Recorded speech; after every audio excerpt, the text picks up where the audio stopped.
주님의 이름으로 사랑하고 축복합니다. 우리 옆에 분하고도 한번 인사합시다. 주님의 이름으로 사랑하고 축복합니다. 아멘. 그 축복이 그대로 여러분에게 임하시기를 바랍니다. 어떤 일을 시작을 잘하는 사람이 있고 어떤 사람은 마무리를 잘하는 사람이 있습니다. 여러분 가정에도 그러실 겁니다. 어떤 가정은 남편이 일을 시작하기를 잘하는데 마무리를 못해서 아내들이 주로 저질러 놓은 일을 마무리하는 그런 가정이 있기도 하고, 일을 시작을 잘했는데 마무리까지 잘하는 사람도 있기도 합니다. 하나님은 시작만 잘하시는 분이 아니라 시작하신 일을 끝까지 마무리, 끝까지 이루시는 분이 하나님이신 줄 믿습니다. 하나님이 시작하신 일을 끝까지 이루는데 그냥 시간만 허비하면서 그냥 이루시는 것이 아니라, 하나님이 시작하신 일을 이루기 위해서 하나님은 열심으로 일하시고 희생하시고 열심으로 하나님이 역사하셔서 하나님의 그 시작하신 일을 이루시는 줄을 믿습니다. 시작과 마무리, 시작과 끝이라는 이 사이에 어떠한 삶의 내용이 들어있느냐에 따라서 시작이 좋은 만큼 끝도 좋게 될 줄 믿습니다. 시작은 좋다. 근데 끝이 안 좋은 경우는 그 과정, 그 내용이 좋지 못하기 때문에 끝도 좋지 못할 때가 많습니다. 그래서 흔히 그것을 용두삼이라 그러죠. 그리고 시작은 반이다. 시작의 중요성을 흔히 많이 이야기하는데, 시작이 좋으려면 마무리를 잘해야 시작이 좋았다라는 것을 여러분 알게 되게 되는 것입니다. 하나님이 어떤 일을 할 때에는 그냥 시간만 지나면 어떤 일이 이루어지게 하는 것이 아니라, 우리가 어떤 일을 시작했을 때에 그 시작한 일이 마무리가 잘 되도록 우리 삶도 그 내용을 충성으로, 그 내용을 희생으로, 그 내용을 열심으로 채우기를 원하시는 줄을 믿습니다. 그런 측면에서 여러분 1년을 살아올 때에 보통 보면은 한 해를 시작할 때는 시작은 다짐도 하고 시작은 열심도 하지만, 연말이 되면은 시작만큼 연말의 끝이 그냥 흐지부지 되는 그런 경우가 많습니다. 1년을 살아올 때에 시작한 그 일이 연말이 되어서 좋은 열매가 되려면 1년이라는 이 내용을 잘 채워야 1년이라는 이 열매가 잘 맺어지게 되게 되는 줄을 믿습니다. 곡식을 심어놓고 농부가 그 곡식이 알곡이 되도록 하려면 그냥 가만히 기다려서는 그 곡식이 알곡되기는 어렵습니다. 그 곡식을 심어서 알곡이 되게 하려면 잘 살펴야 되고, 그리고 농부가 수고를 해야 가을에 가서 결실을 하게 되게 되는 줄을 믿습니다. 우리가 하나님의 자녀가 되었습니다.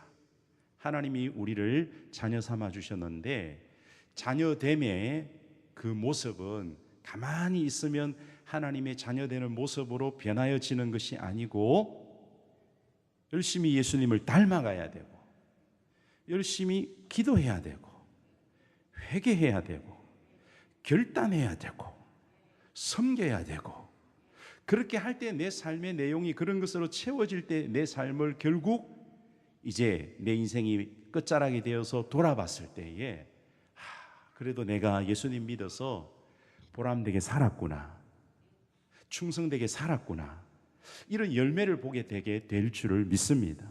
근데 예수님을 믿기는 믿었는데 그냥 신앙생활을 대충 하거나 맡겨주신 일에 불순종하거나 섬김보다는 섬김을 받으려고 하거나 이렇게 되면은 우리 삶의 내용 자체가 충성되지 못하였기 때문에 돌아보면 아쉬움, 돌아보면은 하나님 앞에서 책망받을 내용들이 오히려 더 많아지는 경우가 있습니다. 성경 말씀 빌립보서 1장 6절에 보면은 너희 안에서 착한 일을 시작하신 이가 그리스도 예수의 날까지 이루실 줄을 우리는 확신하노라. 착한 일을 누가 시작했다고요? 예수님께서 시작하셨습니다. 그리고 그것을 이루실 줄도 확신한다 그랬습니다. 그러면 우리는 아무것도 하지 말고 예수님이 시작하고 예수님이 이루시기 때문에 우리는 그러면 가만히 있어야 되는가? 아니라는 거죠. 시작하신 이가 이루실 줄을 확신하기 때문에 더 열심으로, 더 믿음 가지고, 더 충성되게 신앙생활 하는 모습이 온전한 신앙인 줄을 믿습니다. 잘못된 성경 해석을 하면 예수님이 시작하셨으니까 예수님이 우리 이루실 줄 확신하노라. 그럼 나는 가만히 있어도 되겠네. 예수님이 시작하고 예수님이 이루시는데 내가 뭐 하려고 애를 써? 이건 잘못된 신앙관입니다. 예수님이 시작하셨으니까 예수님이 이루실 줄 믿는다. 그러니까 그런 믿음 가지고 내 삶을 충성으로, 순종으로 채워야 하나님이 그 일을 이루심을 내가 느끼게 되고, 내가 체험하게 되고, 내가 함께 경험하게 되는 그런 복이 있게 되게 될 줄 믿습니다. 그런 측면에서 오늘 사도 바울이 고린도 교회를 향하여서 아쉬움을 이야기합니다. 고린도 교회는 다른 어떤 교회들보다도 받은 게 많습니다. 하나님으로부터 받은 은사도 많고 남달리 하나님의 사랑도 받았고, 교회가 넉넉하기도 했습니다. 하나님께서 이런 은혜를 고린도 교회에 주셨는데 고린도 교회 성도들의 신앙이 특별히 구제하고 연보하는 일에, 연보라는 말은 내 재물을 가지고 남을 돕는 걸 연보라 그럽니다. 구제하고 연보하는 일을 고린도 교회가 시작을 했는데 1년이 지났을 때에 고린도 교회가 그 일을 시작한 일을 구제하고 연보하는 일, 예루살렘 교회가 어려워져서 고린도 교회가 그것을 예루살렘 교회를 돕는 일을 1년 전에 시작을 했는데 안타깝게도 고린도 교회가 그 일이 지금 흐지부지 되고 있다. 반대로 고린도 교회보다도 부족하고 가난한 마게도냐 교회는 환난 중에 있었는데, 어려움 중에 있었는데 마게도냐 교회는 작정한 것을, 예루살렘 교회를 구제하고 연보하는 일을 고린도 교회보다 더 어려운 마게도냐 교회는 그것을 성취하고 그것을 다 이루었다는 거예요. 더 넉넉하고 더 풍족한 고린도 교회가 도리어 1년이 지나도 구제 연보하는 그 일을 다 이루지 못한 것에 대하여서 사도 바울은 안타깝게 여겼습니다. 그리고 고린도 교회를 향하여서 그 작정한 일을, 그 시작한 일을 끝까지 성취하기를, 완성하기를 바울은 고린도 교회 성도들을 향하여서 간절히 호소하고 있는 것을 알 수가 있습니다. 10절 11절 우리 같이 한번 읽어볼까요? 10절 11절입니다. 시작. 이 일에 관하여 나의 뜻을 알리노니 이 일은 너희에게 유익함이라. 너희가 1년 전에 행하기를 먼저 시작할 뿐 아니라 원하기도 하였은즉 이제는 하던 일을 성취할지니 마음에 원하던 것과 같이 완성하되 있는 대로 하라. 아멘. 1년 전에 행하기를 고린도 교회가 먼저 시작했고 원했다. 그렇게 먼저 시작하고 원했던 그 일을 뭐 할지니 성취할지니 마음에 원하던 것과 같이 뭐 하되 완성하되. 할렐루야. 어떤 일을 우리가 주님 앞에서 시작하고 결단하고 다짐했습니다. 근데 고린도 교회는 이 구제하고 연보하는 일을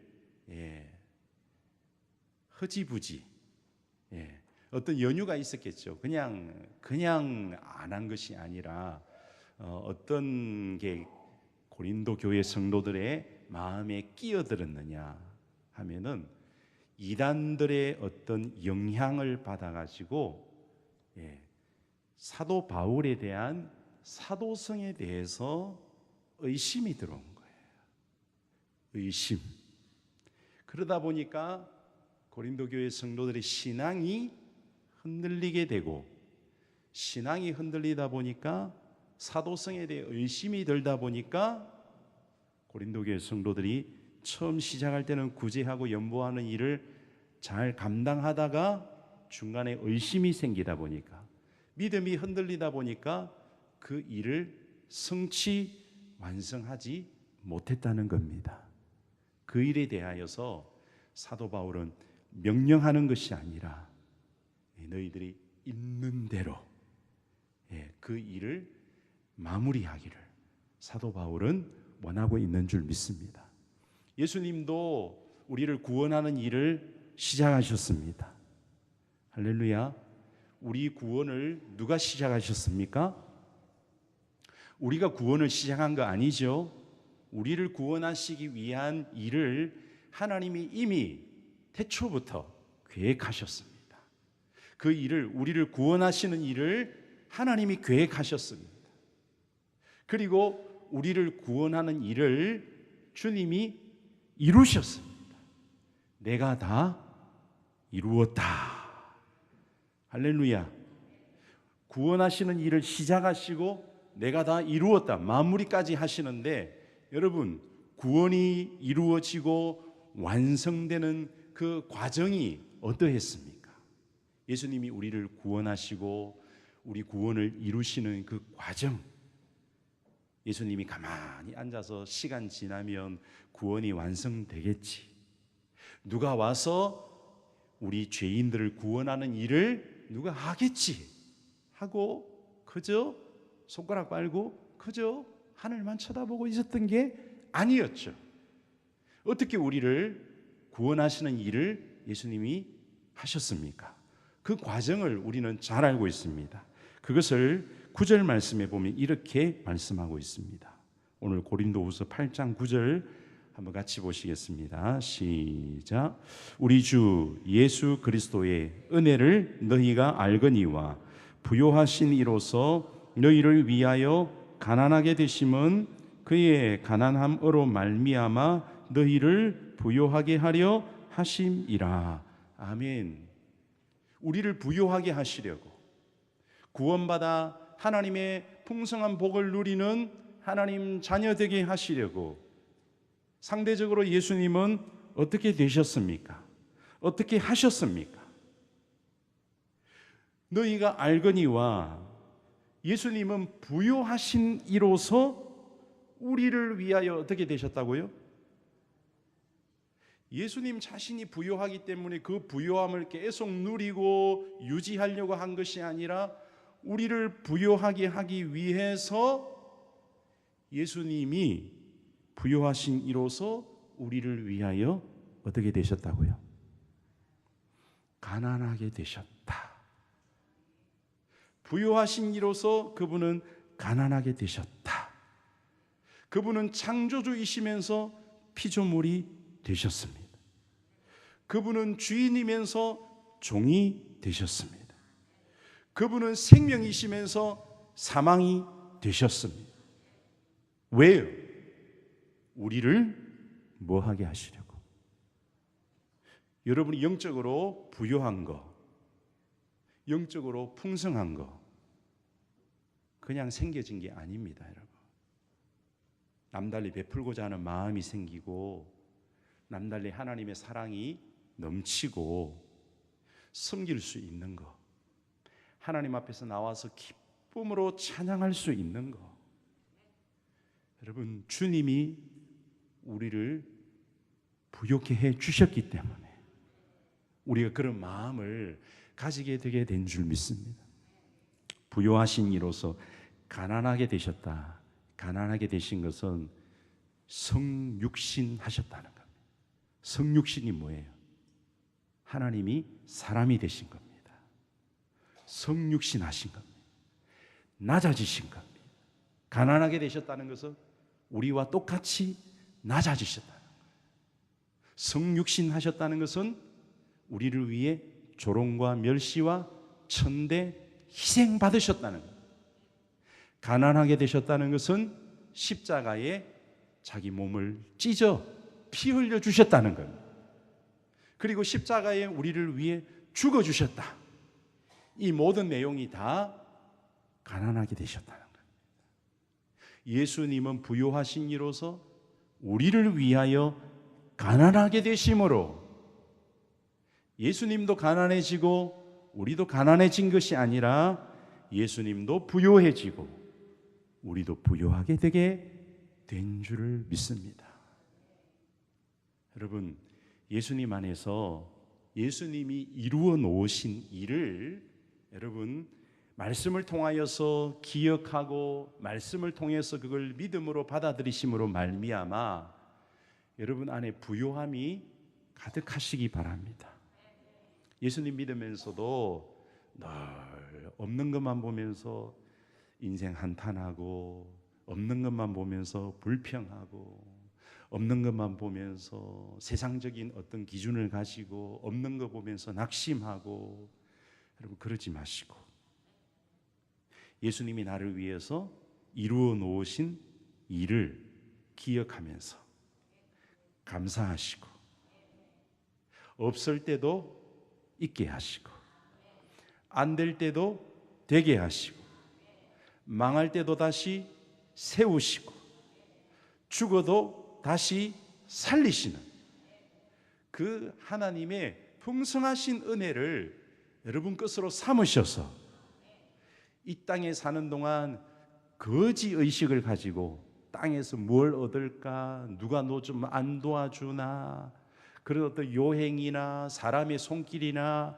그런 거 바라보지 마시고 주님 안에서 나는 구원받아 하나님의 상속자가 되었다. 주님이 나를 위해 죽어주실 만큼, 주님이 나에게 생명 주실 만큼, 주님이 내 삶을 전체적으로 인도하실 만큼 나는 주님 안에 어떤 사람이다? 부요한 자다. 부요한 자다. 그런 믿음 가지시기 바랍니다. 바울은 예수님을 만나고 나서 고린도후서 6장 10절에 이렇게 말했습니다. 근심하는 자 같으나 항상 기뻐하고 가난한 자 같으나 많은 사람을 부요하게 하고 아무것도 없는 자 같으나 모든 것을 가진 자로다. 여러분, 이 바울의 고백이 우리의 고백이 되기를 소망합니다. 세상 사람은 손에 잡히는 거 자기가 소유하고 있는 것만 있는 것이라 생각하잖아요. 그런데 예수 그리스도를 나의 주인으로 나의 구주로 영접한 사람은 이런 부요한 의식이 있습니다. 풍족한 의식이 있습니다. 할렐루야. 여러분, 이런 사람이 하나님이 쓰시는 사람입니다. 오늘도 이 사회를 밝게 하고 오늘도 이 사회를 건강하게 하고 오늘도 이 사회를 세우는 사람은 어떤 사람일까요? 남의 것을 착취해서 자기 배를 불리는 사람으로 인해서 이 세상이 밝아지고 건강해지고 이 세상이 세워져 갑니까? 그런 사람이 많은 나라는 얼마 가지 않아서 망합니다. 여러분, 가정도 한번 보세요. 결혼이라는 것 시작했습니다. 결혼은 시작입니다. 마침표가 아니잖아요. 한 사람이 살다가 두 사람이 새로 만나서 여러분 새로운 삶을 살아가는 게 결혼입니다. 시작은 딴따단 딴딴 아니고 이게 뭐 빵빠레가 아니고 아무튼 예, 결혼식 할 때 그죠? 빰빰빠밤 빰빰빠밤 이렇게 시작했단 말이에요. 막 하객들 모아놓고 막 이벤트 하면서 막 케이크 커팅까지 하고 이렇게 해놓고 이제 시작이 창대했다면 여러분 그 시작만큼 가정을 어떻게 해야 돼요? 아름답게 세워나가야 되잖아요. 그러려면 어떻게 해야 돼요? 남편이 가만히 앉아가 혼자 자취하던 시절처럼 부인은 생각도 안 하고 내 입에 들어갈 것만 생각하고 내 몸 편한 것만 생각하고 그러면 여러분 가정이 행복할까요? 행복할까요? 행복할 수가 없죠. 지금 여러분 가정이 행복한 것은 여러분의 주권, 여러분의 편안함, 여러분의 안식, 여러분의 쉼 그걸 내려놓고 부인을 위해서, 자식을 위해서, 가정을 위해서 희생을 했기 때문에 지금의 그 가정의 편안함이 행복이 있는 겁니다. 나만 편해야지 집구석이 어떻게 되든 말든 이건 여러분 나중에 안 좋은 거예요. 결혼이라는 걸 시작했다면 결혼하고 나서 끝까지 황혼이혼 하지 마세요. 하지 마세요. 조론도 하지 마세요. 혹시 마음이 꿈꾸고 계십니까? 나는 90대면은 난 이혼해야지. 황혼에 더 뜨거워져야지 왜 황혼에 이혼을 합니까? 황혼에 이혼을 하려는 이유는 뭘까요? 내가 남편 때문에 상처받고 힘들고 괴롭고 당신이 있음으로 내가 피해받고 당신이 있음으로 내가 고난받고 당신이 있음으로 내가 힘들기 때문에 이제는 나도 내 삶을 찾아야 되겠다 하고 황혼 이혼하는데 그 어떻게 보면 좀 자기중심적입니다. 물론 힘들게 산 것은 이해하고 위로도 하지만 그 황혼에 나 좀 편하자고 목사님 맨날 두들겨 맞고 살아봐요 그런 생각 안 드나? 예수님 생각하면서 끝까지 참으시고 기도하셔서 황혼 이혼하고 싶은 그 남편 하나님 변화되게 하시고 새 사람 되게 하시고 할렐루야. 그러니까 여러분 혹시 부인이 그런 생각 가지지 않도록 여러분 가정을 서로가 서로를 사랑하고 서로 양보하고 서로 희생하고 그렇게 채워나가야 황혼의 이혼이 아니라 황혼의 더 뜨거운 여러분의 부부 관계, 여러분의 삶의 마지막 모습이 되게 될 줄 믿습니다. 우리 신앙생활도 마찬가지입니다. 오늘 고린도 교회가 시작은 찬란하게, 시작은 먼저, 시작은 야무지게 했지만 갈수록 뭐가 됐다고요? 용두사미가 된 거예요. 저 우리 신앙이 그렇게 안 되기를 바랍니다. 예수님 믿을 때는 첫사랑이 감사하고 뜨겁고 고맙고 구원의 감격 속에 살다가 신앙생활 오래 할수록 이게 신앙인가? 용두삼이 되는 신앙생활 아니라 갈수록 더 뜨거워지고 갈수록 더 충성하고 갈수록 더 헌신하는 그런 우리 신앙의 내용이 되기를 바랍니다. 예수님 우리를 구원하시고 구원하신 이후에 그냥 우리 마음대로 그냥 우리 하고 싶은 대로 이렇게 살라고 우리를 구원하신 것이 아니라 하나님 우리를 통하여서 이루시고자 하는 일들이 있습니다. 그 이루시고자 하는 일들 앞에서 나 몰라라가 아니라 우리는 어떤 마음을 가져야 될까요? 우리 삶을 충성으로 채워야 될 줄 믿습니다. 여러분 개인의 삶도 그렇고 교회에서 맡겨진 직분도 그렇고 여러분 충성으로서 채우시기 바랍니다. 충성으로 채울 때에 예수님처럼 내가 가난해지고 내가 낮아지고 내가 섬김으로 나로 말미암아 다른 사람이 가족들이 부유해지도록 나로 말미암아서 성도들이 부유해지도록, 나로 말미암아서 이웃이 부유해지도록, 이런 삶을 살 때에 주님이 뭐라 그럴까요? 너는 나를 닮았구나. 너는 나를 닮았구나. 세상 끝날까지 내가 너와 함께 하리라. 네 배만 불리려고 하는 사람은 마귀가 찾아와서 뭐라 그럴까요? 너는 나를 닮았구나. 세상 끝날까지 내가 너와 함께 하리라. 그럼 인생 곤란한 겁니다. 여러분, 세상은 다 내 배 채우려고 허덕이며 수고하며 땀 흘리며 살잖아요. 여러분, 우리 인생이 남의 배에 채워주는 삶을 살면 사도 바울이 오늘 고린도 교회에 말하는 거예요. 그러면 남들은 평안해지고 너희들은 공고하게 되느냐? 그게 아니라는 거죠. 12절 말씀, 13절이네요. 같이 읽겠습니다. 13절 시작. 이는 다른 사람들은 평안하게 하고 너희는 공고하게 하려는 것이 아니요 균등하게 하려 함이니. 아멘. 우리가 흔히 생각할 때 내가 양보하고 내가 섬겨주고 내가 대접하면 나는 공고해지고 상대방만 부요해지고 상대방만 평안해지는 거 아닌가?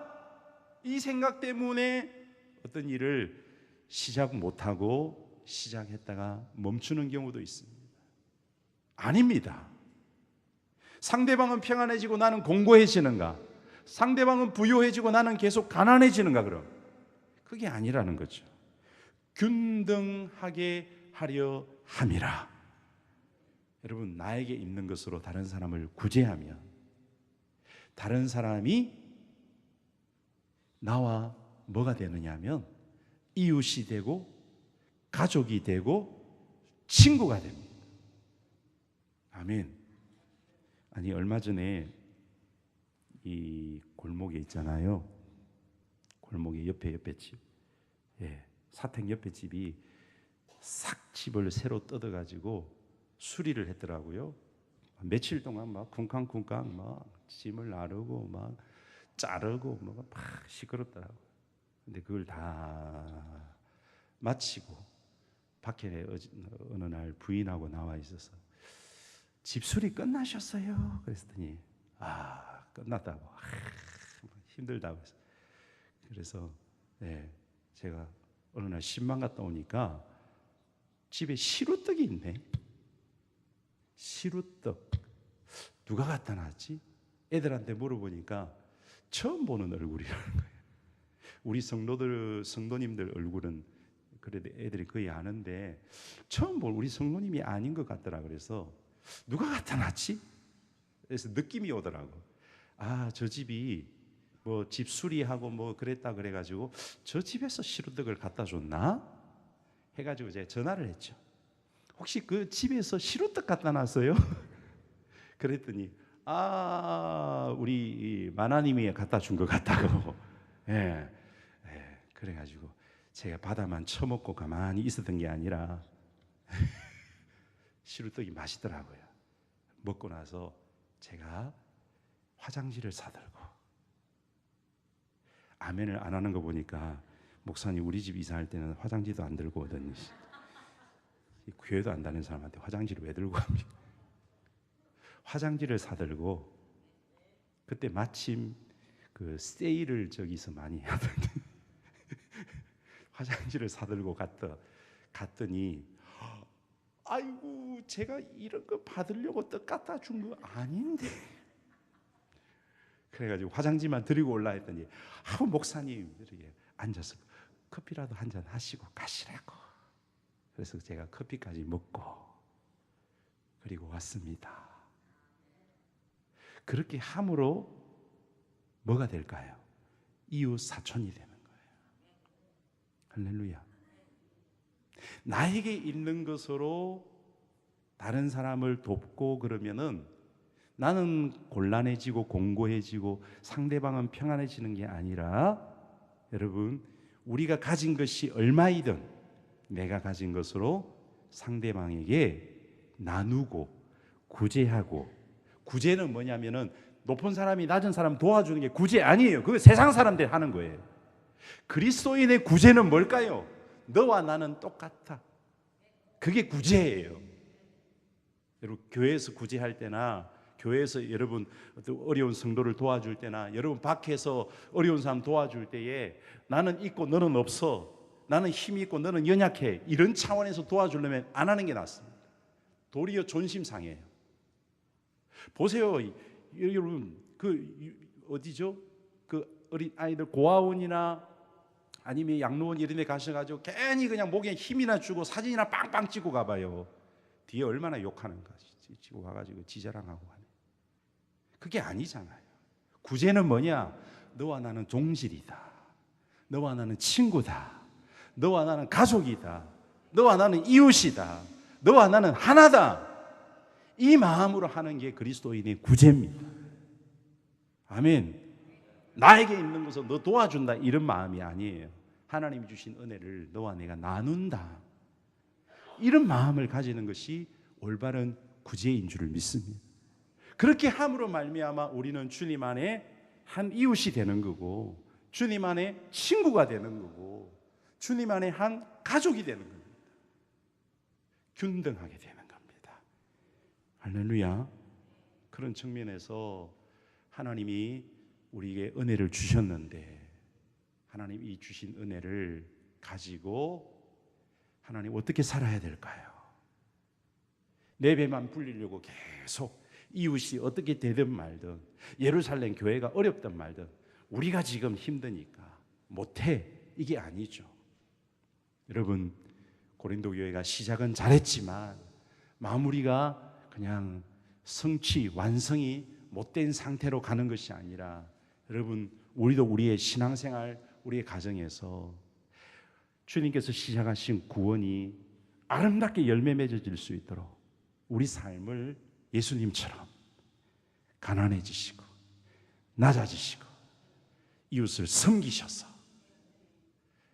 저와 여러분을 통해서, 우리 교회를 통해서 이웃들이 부욕해 되어지는 그런 은혜가 있기 바랍니다. 그게 어려운 일 아닙니다.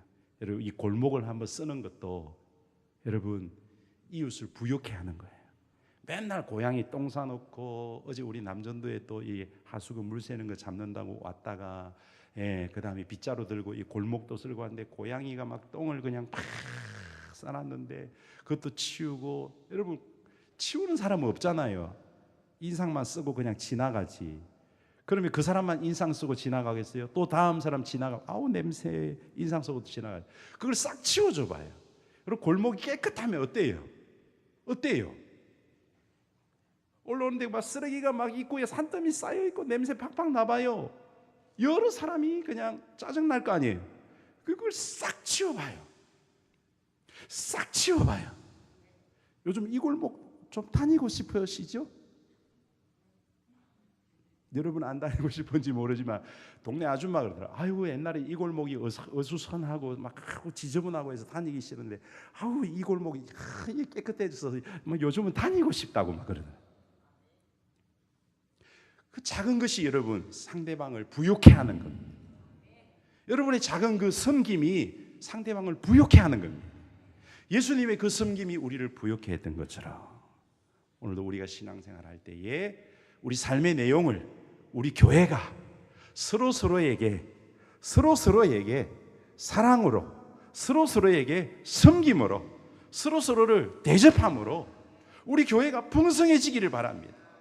나는 앉아 쉴게, 네 해라 그러면은 서로 가난해지는 거예요. 그럼 교회는 아주 메말라가는 겁니다. 천국은 밥을 서로 떠먹여줘서 어떻게 되고요? 전부 다 포동포동하고, 지옥은 가니까 어떻게 하려고 그래요? 전부 다 자기 입에 그냥 넣으려고 하다 보니까 싸우다가 아무도 못 먹는 거예요. 이게 지옥의 모습. 지옥이 따로 없습니다. 너는 어떻게 되든 말, 난 내 배 불러야 되겠다. 이게 지옥입니다. 오늘날 우리가 신앙생활 할 때 서로를 떠먹여주는 심정으로 그렇게 시작하면은, 그렇게 신앙생활 하면은 나도 부유해지고 너도 부유해지고 교회가 부유해지고 교회가 부유해지면 이웃이 부유해지는 이 선순환이 이루어질 줄 믿습니다. 여러분 가정 안에서도 부부 간에 부모와 자식 간에 그렇게 여러분 가정 안에서도 신앙을 실천하셔서 여러분 가정이 부유해지시기 바랍니다. 사랑이 넘치시기 바랍니다. 기쁨이 넘치시기 바랍니다. 할렐루야.